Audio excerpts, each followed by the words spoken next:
Ang topic natin ngayon ay ano yung mga dapat maging list mo kapag nandito ka na sa South Korea. Ito dito nakapaypayo ko ito. Ang unang nasa listahan ko ay t-shirt. Yung t-shirt kasi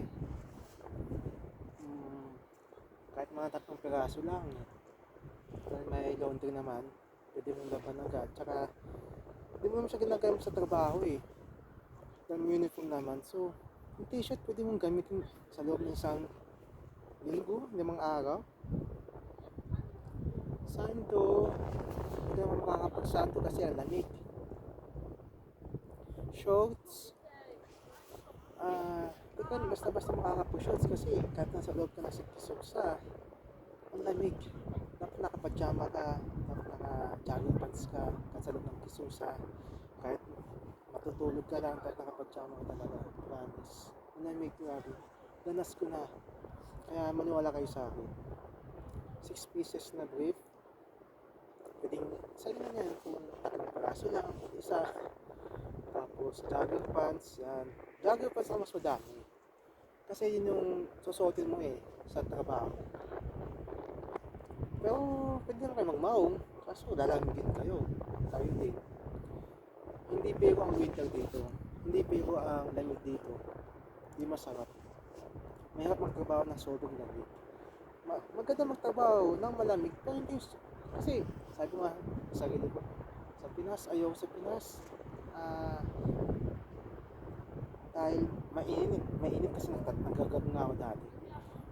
Gusto magtrabaho sa Korea. Masarap magtrabaho din kasi malamig. Hindi ko na-expect na hindi lang malamig, sobrang lamig pala. Hirap. 4 pieces na pantalon. Yan, hindi ko nga nagamit yung pantalon. Punda. May mga company naman na pinaprovide yung punda, unan. Tapos kumot, sobrang kapal, yan, tama yan. Huwag yung kumot sa Pinas, yung tela lang. Lalamigin ka. Dapat yung kumot na pang yung kumot na nabibili dito sa Kubak. Maganda siya. Tela siya pero parang siya, yung mulmul, yung ganun. Hindi ko alam tawag dun Jacket, pwedeng dito kasi 1 piece lang, pero ang dinala kong jacket 3. 2 pieces na San Marino lapad, yan, mga pagkain na tayo. 2 pieces San Marino lapad, yung bilog.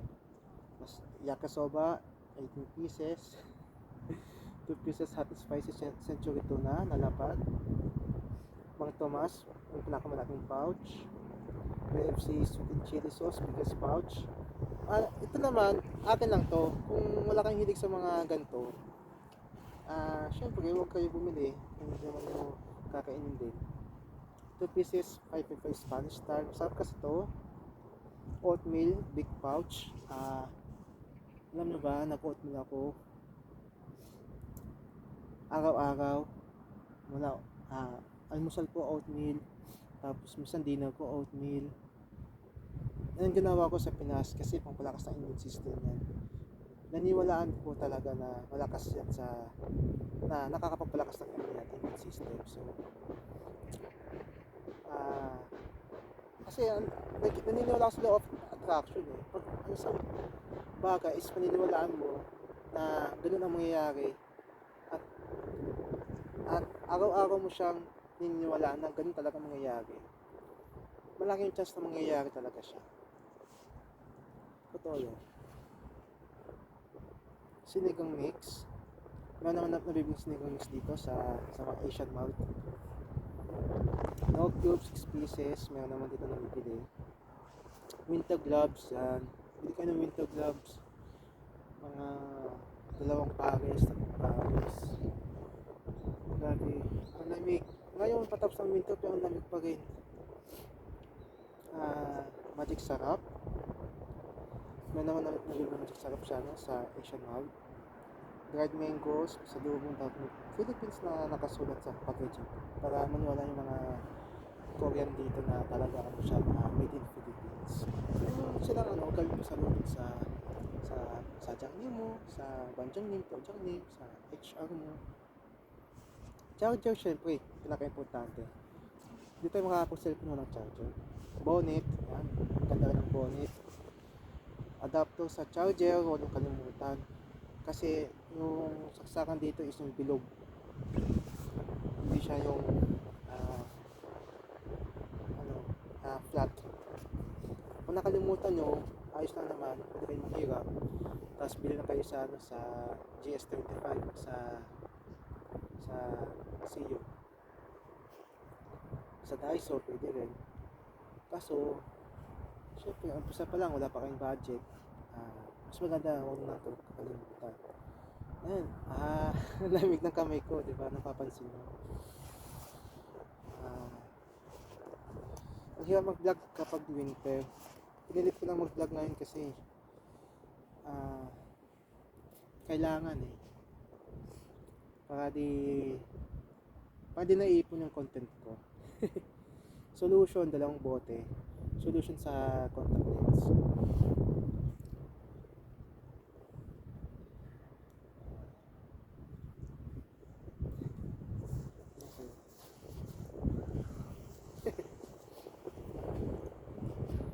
Mas contact lens, good for 1 year. Isang pares. Mas maganda, dalawa, tatlo. Kung malabong mata nyo. Tapos, eyeglass. With case, syempre. Kailangan, kung malabong mata nyo, nakasalamin kayo. Dapat meron kayong reserva. Tapos, bocaps. Yan, itapo yan. Ako, talagang mga bocaps ko. Nagamit ko siya, natataba ng mga bocaps ako. Rexona, sachet, dalawang bundle. Siya dumadami ito Hanggang ngayon, may ano pa ako, naka 5 months na ako. Hindi pa rin gusto yung ano ko, Rexona. Gillette, pang-ahit. Iba na yung pang-ahit ko ngayon Hindi naman siya masakit kasi ano siya magandang klase na, brown na brand. Automatic. Shampoo, isang tasa lang walang kahit konti lang. Safeguard, mabibiling safeguard sa Asian Mall. Toothpaste, malaki. Brush, may sakit na naman yan, libre, provide ng company. Depende sa company. Sabon panglaba, isa pa to, nagbigay yung company ng sabon na panglaba. Guys, pasensya na kayo kung medyo mahaba kasi di talaga pwedeng yun lang yung mga buhay list ko, mga nasa isip ko.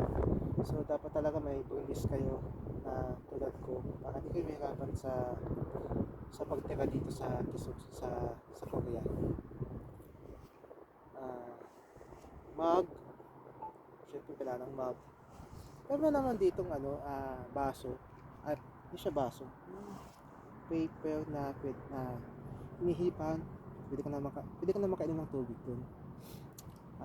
Problema lang, konti lang may inom mo.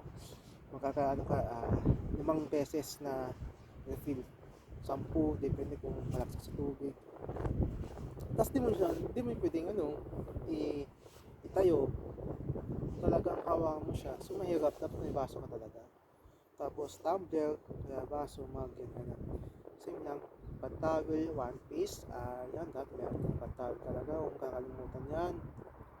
Gatas, ito, kapag iyagan ka, maganda ang gatas,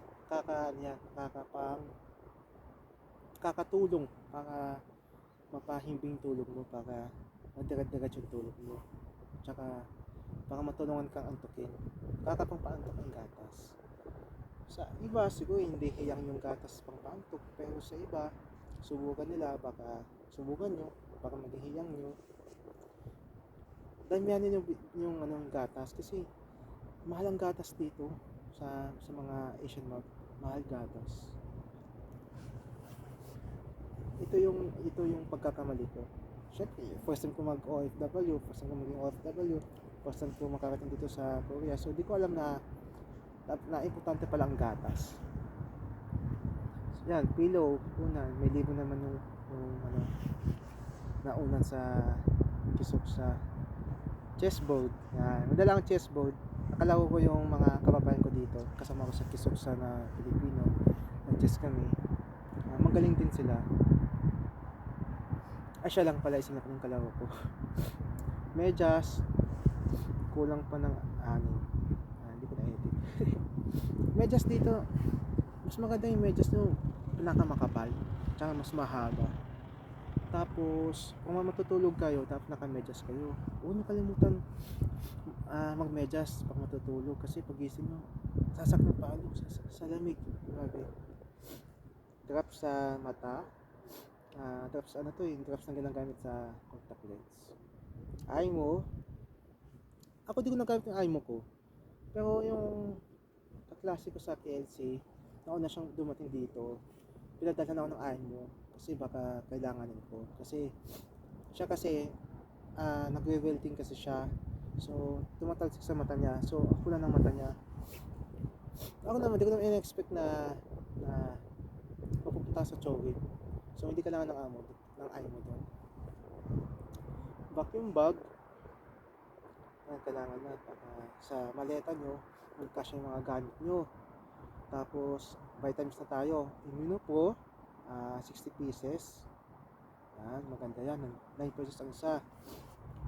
Di ko siya pinapumunta. Di ako napupunta dito mga brand ng vitamins o ng gamot.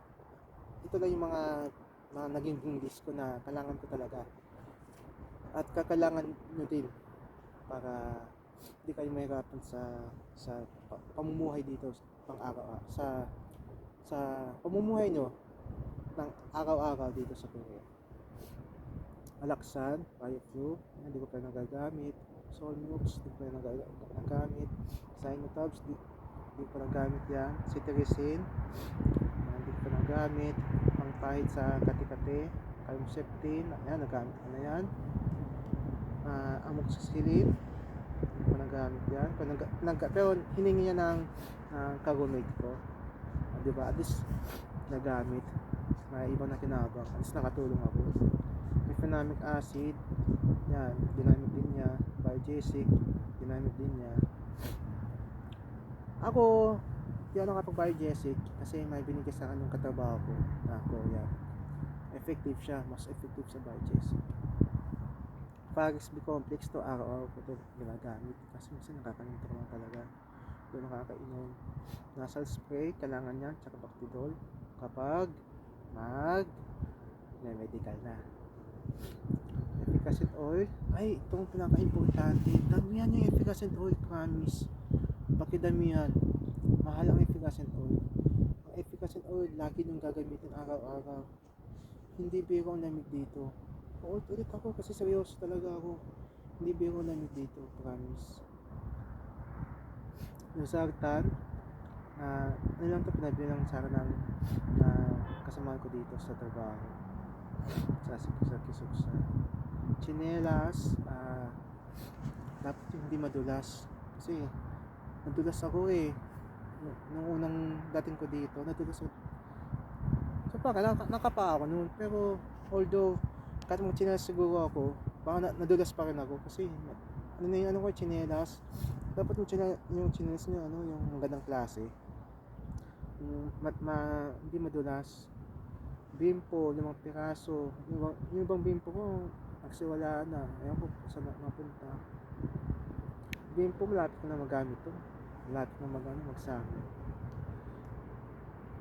Pero kahit naman di summer, ginagamit ko yun kasi malamig talaga siya. Pero parang sa loob na ng factory, hindi na siya ganun kalamig.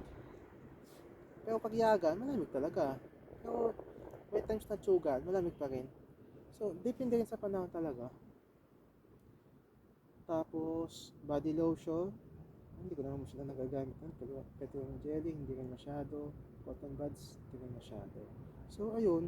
Ano yung mga nakalimutan kong banggitin na dapat i-bring list?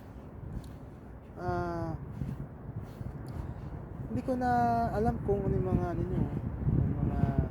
kung ano ba kayong karamdaman na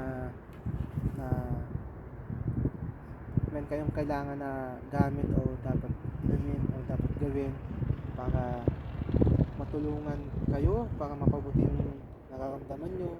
Hindi ko alam. So, kayo lang nakakaalam yan. Lalo na yung mga ganyang bagay, dapat hindi nyo yung kakalimutan. Para di kayo magsisi. Kasi, once na nakalipad na kayo, wala na. Ay, kalimutan ko, wala nang ganun.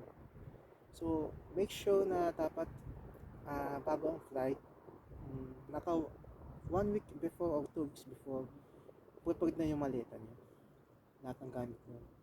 Ako, ang dala ko is isang malaking maleta, isang duffel bag, isang backpack, punong-puno lahat.